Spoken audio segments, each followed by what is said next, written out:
Hello guys, welcome to my channel BSc radiology. और आज के इस वीडियो में हम बात करेंगे काउंसलिंग 2024।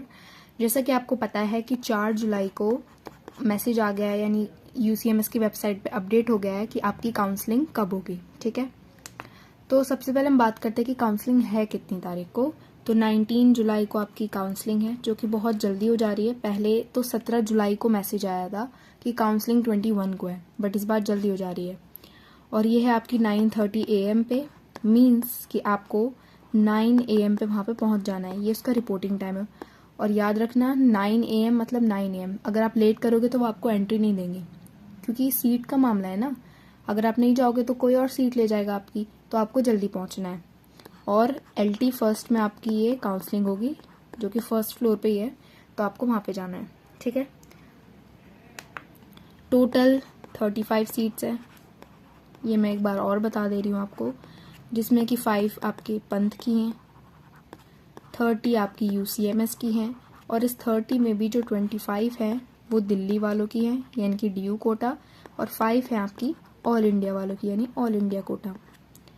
अब बात ये थी कि इस बार 232 स्टूडेंट्स ने ही पेपर दिया, और उन सबको 232 को ही काउंसलिंग में बुला लिया। इसका कोई स्पेसिफिक रीज़न तो मुझे भी नहीं पता कि इस बार ऐसा क्यों करा है उन्होंने, क्योंकि पिछली बार भी इतने ही बच्चे थे और 170 स्टूडेंट्स को बुलाया गया था, पर इस बार सबको बुलाया जा रहा है। I don't know the reason, but इतना हम कह सकते हैं कि इस बार रिजल्ट में और पिछले साल के रिजल्ट में कई डिफरेंस देखने को मिले। जैसे कि 2023 और 2024 में देखते हैं, 212 नंबर पे 27 रैंक आ रही थी 2023 में, और यही 2024 में 212 वाले को 13 रैंक आ रही है, जो कि एक अच्छा खासा डिफरेंस देखने को मिल रहा है। मतलब पहले रिजल्ट बहुत ज़्यादा ऊपर गया था, इस बार बहुत ज़्यादा नीचे ही रह गया है। रैंक 1 वाले के जो मार्क्स थे वो 328 थे आउट ऑफ 360 2023 में, जबकि यही मार्क्स आपके रैंक 1 वाले के सिर्फ और सिर्फ 264 आए, जो कि बहुत ज़्यादा कम है एज अ रैंक फर्स्ट। तो शायद यही कुछ ऐसा रीज़न होगा कि इन्होंने इस बार सबको बुलाया है। देखते हैं फिर क्या होता है। अब बात करते हैं मेन अपने मैंडेटरी डॉक्यूमेंट्स की। तो मैंने डॉक्यूमेंट्स पे ऑलरेडी वीडियो बना रखी है, आप जाके उसे ज़रूर देख लेना। बट मैं आपको फिर से एक बार काउंसलिंग के पहले सारे डॉक्यूमेंट्स बता दे रही हूँ, जो कि आपके मैंडेटरी हैं, यानी कि इनको लेकर ही जाना है। और अगर आपका एडमिशन हो जाता है तो ये डॉक्यूमेंट्स आपके हाथों हाथ सबमिट हो जाएंगे। सबसे पहले आता है आपका एडमिट कार्ड, जो कि आपका एडमिट कार्ड आप अपना एग्ज़ाम के वक्त लेके गए थे, जिसपे फ़ोटो वोटो लगी हुई है, थंब प्रिंट है, वो एडमिट कार्ड। सेकंड आपका है 10th क्लास की मार्कशीट, ओरिजिनल वाली। सब ओरिजिनल जमा हो जाएगा, क्योंकि बॉन्ड वाला कोर्स है ये, तो आप अपने डॉक्यूमेंट्स एक बार जमा करने के बाद वापस नहीं ले सकते, तो इसलिए सोच समझ कर जाना। थर्ड है आपका 12th क्लास की मार्कशीट, ओरिजिनल जाएगी सारे। फोर्थ है आपका 12th क्लास का पासिंग सर्टिफिकेट। जैसा कि मैंने आपको डॉक्यूमेंट वाली वीडियो में बताया था कि जो भी 2020 से पहले वाले बच्चे जिन्होंने 12th करी थी, तो उन्हें 12th की मार्कशीट अलग मिली है और सर्टिफिकेट अलग मिला होगा, उनके दोनों चीज़ें जमा होंगी। बट 2020 और 2021 के बाद के जितने भी बच्चे जिन्होंने 12th करी है, तो उनको क्या हो रहा है, 12th की जो मार्कशीट है ना, उसी पे पासिंग सर्टिफिकेट दे दिया जा रहा है। ये बात कॉलेज वालों को पता है, बट फिर भी अगर हो सके तो आप अपने स्कूल वालों से ये बात लिखवा के लेके जाना, क्योंकि कभी कभार वो मना कर देते हैं, कहते हैं कि आपको दोनों चीज़ें लानी है। तो ये बात आप स्कूल वालों से लिखवा के लेके जाना कि ये दोनों चीज़ें आपकी कंबाइन हो चुकी हैं। फिफ्थ है आपका आधार कार्ड की कॉपी। आधार कार्ड आपका ओरिजिनल जमा नहीं होगा, इसकी कॉपी जमा होगी। ठीक है, इसके बाद सिक्स्थ है आपका कैरेक्टर सर्टिफिकेट, जो आपको स्कूल वाले निकलवा के देंगे आपको। और अभी आपके पास 1 हफ्ता है पूरा काउंसलिंग के लिए, तो सारे डॉक्यूमेंट्स आप आराम से रेडी कर सकते हो। तो कैरेक्टर सर्टिफिकेट आपको स्कूल से बनवाना है। 7th है आपका रीसेंट 6 पासपोर्ट साइज फ़ोटो, जो आपने नीट के वक्त भी बनवाई होंगी, वो ही ले लेना। और उस पर डेट ऑफ बर्थ और नेम आपका मेंशन होना चाहिए। ये हो गया आपका पासपोर्ट साइज फ़ोटो वाला।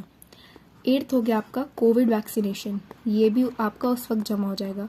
आपने वैक्सीन लगवाई होगी तो आपके मोबाइल पे एक सर्टिफिकेट आता है, तो उस सर्टिफिकेट को ही आपको क्या करवाना है, फ़ोटोकॉपी करवा के लेके जाना है। 9th आपका कास्ट सर्टिफिकेट, देखो वैसे तो ये इतना ज़रूरी नहीं है, बट जो अपना कास्ट सर्टिफिकेट हर जगह पे लगाते हैं उनको ये लेके जाना है, ठीक है। इसके बाद 10th है 1 सेट ऑफ फोटोकॉपी। देखो एक तो वो आपके ये 9 की 9 चीज़ें ओरिजिनल जमा करेंगे, ठीक है, और यही 9 की 9 चीज़ों की फ़ोटोकॉपी वो ही जमा करेंगे, और एक फ़ोटोकॉपी आप अपने पास रखवा लो, आगे के लिए कभी कहीं आपको डॉक्यूमेंट लगाने पड़ेगा, क्योंकि वो डॉक्यूमेंट्स नहीं देंगे आपको। एक बार उन्होंने सबमिट कर लिए तो आपको कितना भी काम हो वो डॉक्यूमेंट्स नहीं देते हैं। तो एक फ़ोटोकॉपी अपने पास रखनी है, एक फ़ोटोकॉपी उन लोगों को देनी है, और एक पूरे ओरिजिनल सर्टिफिकेट उन लोगों के पास जाएंगे, ठीक है। अब बच्चे पूछ रहे थे कि प्रोसीजर क्या है, मतलब काउंसलिंग का उस दिन माहौल कैसा रहेगा, तो मैं वो थोड़ा सा आपको बता देती हूँ ताकि आपको जो भी डर सा लग रहा है ना वो आपका क्लियर हो जाए। तो सबसे पहले आप 9 बजे वहाँ पे पहुँच जाएंगे, आपको रूम LT फर्स्ट में जाके बैठ जाना है, ठीक है। 9:30 तक सभी टीचर जो भी मतलब फैकल्टी है जो भी बोल लो जो उस काउंसलिंग को अटेंड करते हैं, अरुण सर बेसिकली काउंसलिंग को अटेंड करते हैं, ठीक है। तो फिर क्या करेंगे, वो जितने भी बच्चे आ जाएंगे तो सबको वो रोल नंबर वाइज, आपको रोल नंबर अपना पता होना चाहिए, तो वो रोल नंबर वाइज एक बार सबको कॉल करते हैं, मतलब वहीं पे बैठ के रोल नंबर वाइज वो देखते हैं कि कितने बच्चे काउंसलिंग के लिए आए हैं। सपोज 232 हैं तो वो एक बार पूरे 232 स्टूडेंट्स को देखेंगे कि क्या वो लोग हैं, रैंक 1 वाला आया है या नहीं, तो ये सब देखते हैं, ठीक है।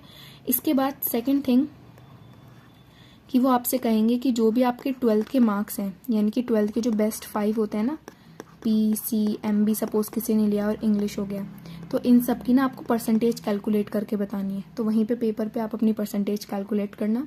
सपोज किसी की 86% आ रही है, किसी की 95 आ रही है, तो ये आपको निकाल के दे देंगे वो कि आपको ये निकाल के रखनी है, क्योंकि परसेंटेज पे भी शायद कॉलेज ऊपर नीचे हो सकता है, मतलब जैसे 2 बच्चों के सेम नंबर आ रहे हैं, ठीक है, तो परसेंटेज से देख सकते हैं।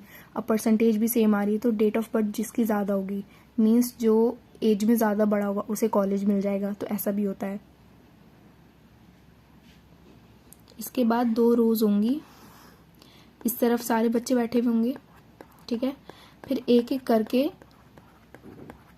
वो आपको, जैसे मैंने आपको बताया कैटेगरी रैंक, यानी कि जनरल में आप कौन से नंबर पे आ रहे हो और OBC में आप कौन से नंबर पे आ रहे हो या फिर EWS में, इसके अकॉर्डिंग आपको वो बैठा देंगे। फिर एक एक करके जो जो एडमिशन लेता जा रहा है, यानी कि जिसकी रैंक पे उसे कॉलेज मिल जा रहा है बिना किसी वेटिंग के, तो उसे वो इस रो में बिठाते जाएंगे, ठीक है। ऐसे करके बिठाते जाएंगे और यहाँ पे बैठने वाले बच्चों को एक फाइल मिल जाएगी, ठीक है। एक वो फाइल देंगे, उसमें सारे इन्फॉर्मेशन फिल करनी, जो कि बहुत आसान होती है, आप वहाँ पे बैठ के आराम से फिल कर सकते हो, और इस फाइल का मिलना ही समझ लो कि आपका एडमिशन हो गया। फिर एक बार आपको फाइल मिल जाएगी, फिर आपको बुलाया जाएगा कि आपको UCMS को चूज़ करना है या फिर पंथ को चूज़ करना है। फिर एक बार आपने ये भी चूज़ कर लिया तो आपका जो एडमिशन है वो समझो हो चुका है, ठीक है। फिर जो भी बचे हुए बच्चे होंगे उन्हें वापस भेज दिया जाता है, और अगर थोड़ा सा वेट कराया जाता है मीन्स आपको वेटिंग में डाल दिया जाता है। कुछ बच्चों को वेटिंग में डाल देते हैं कि अगर इन 35 बच्चों में से कोई सीट छोड़ेगा तो वो वेटिंग वाला उसकी जगह पे आ जाएगा। तो इसका भी प्रोसीजर कम से कम 1-2 महीने का होता है वेटिंग का। उसके बाद यानी नवंबर तक सीट छोड़ने का टाइम होता है, तो उसके बाद उस वेटिंग वाले को वो सीट मिल जाती है। आई होप आपके सारे डाउट अब क्लियर हुए होंगे। अगर और कोई भी डाउट है तो आप मुझे कमेंट में बताना, मैं उसके लिए नेक्स्ट वीडियो बना दूंगी।